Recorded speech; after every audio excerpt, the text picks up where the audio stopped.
I think one of the toughest decisions we had to take was how to handle the bench, given that the outlook was pretty bleak a year back.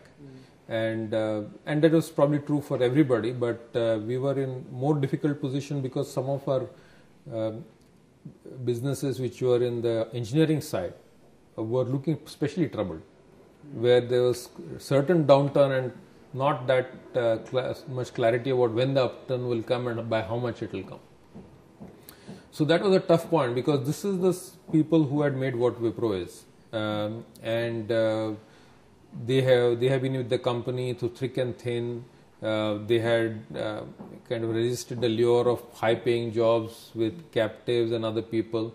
And how do you kind of make sure that you take care of the people and yet manage the bench and manage costs?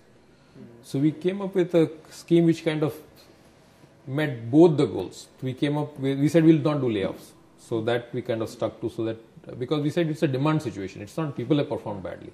It's market demand which has suffered, so why should we take action against people? And the other thing we said is that we don't think this is permanent. So if this is temporary, maybe even it's 2 years, because at that time it looked like 2 years, 2.5 years, no recovery will happen. So we said even if it is 2.5 years, it is not as if this demand is not going to be there at all. So just letting go of people is not a good idea. First of all, it is disloyal. Number two, it is too harsh, given that it's a temporary blip. And third thing is that it has nothing to do with people not having performed.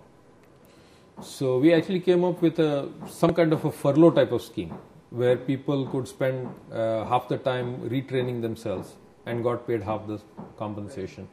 And we said that as soon as demand recovers, we will, revoke this. And we did that. Last month, we kind of revoked the whole thing. And people have got back to... All the people have got back. All people have got back.